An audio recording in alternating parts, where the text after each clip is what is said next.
जय श्री कृष्णा। दीपशिखा के चैनल में आपका स्वागत है। श्रीमद् भगवत गीता इस संन्यास की सिद्धि, अध्याय 18 भाग 20। अर्जुन उवाच नष्टो मोह स्मृतिर्लब्धा त्वत्प्रसादान्मयाच्युत स्थितोस्मि गतसंदेह करिष्ये वचनं तव। इसका भावार्थ है, अर्जुन ने कहा, हे कृष्ण, हे अच्युत, अब मेरा मोह दूर हो गया। आपके अनुग्रह से मुझे मेरी स्मरण शक्ति वापस मिल गई। अब मैं संशय रहित तथा दृढ़ हूँ और आपके आदेशानुसार कर्म करने के लिए उद्यत हूँ। इसका तात्पर्य है, इस श्लोक में मोह शब्द अत्यंत महत्वपूर्ण है। मोह ज्ञान का विरोधी होता है।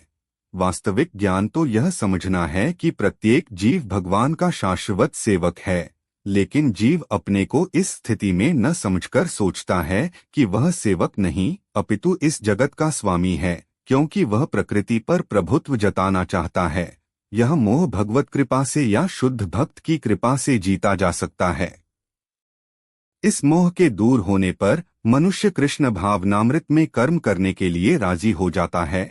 कृष्ण के आदेशानुसार कर्म करना कृष्ण भावनामृत है। बद्ध जीव माया द्वारा मोहित होने के कारण यह नहीं जान पाता कि परमेश्वर स्वामी हैं, जो ज्ञानमय हैं और सर्वसंपत्तिवान हैं। वे अपने भक्तों को जो कुछ चाहे सकते हैं।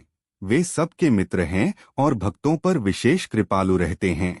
वे प्रकृति तथा समस्त जीवों के अधीक्षक हैं। वे अक्षय काल के नियंत्रक हैं और समस्त ऐश्वर्यों एवं शक्तियों से पूर्ण हैं। भगवान भक्त को आत्मसमर्पण भी कर सकते हैं। जो उन्हें नहीं जानता वह मोह के वश में है।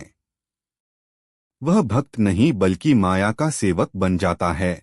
लेकिन अर्जुन भगवान से भगवद गीता सुनकर समस्त मोह से मुक्त हो गया। वह यह समझ गया कि कृष्ण केवल उसके मित्र ही नहीं बल्कि भगवान हैं और वह कृष्ण को वास्तव में समझ गया। अतएव भगवद गीता का पाठ करने का अर्थ है कृष्ण को वास्तविकता के साथ जानना। जब व्यक्ति को पूर्ण ज्ञान होता है तो वह स्वभावतः कृष्ण को आत्मसमर्पण करता है।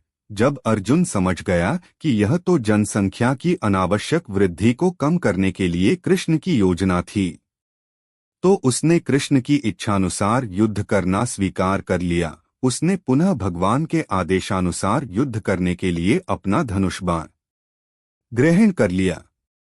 जीव जिसका प्रतिनिधित्व अर्जुन कर रहा है, उसका स्वरूप यह है कि वह परमेश्वर के आदेशानुसार कर्म करे। वह आत्मानुशासन संयम के लिए बना है। श्री चैतन्य महाप्रभु का कहना है कि जीव का स्वरूप परमेश्वर के नित्य दास के रूप में है। इस नियम को भूल जाने के कारण जीव प्रकृति द्वारा बद्ध हो जाता है, लेकिन परमेश्वर की सेवा करने से वह ईश्वर का मुक्त दास बनता है। जीव का स्वरूप सेवक के रूप में है। उसे माया या परमेश्वर में से किसी एक की सेवा करनी होती है। यदि वह परमेश्वर की सेवा करता है तो वह अपनी सामान्य स्थिति में रहता है, लेकिन यदि वह बाह्य शक्ति माया की सेवा करना पसंद करता है तो वह निश्चित रूप से बंधन में पड़ जाता है। इस भौतिक जगत में जीव मोहवश सेवा कर रहा है।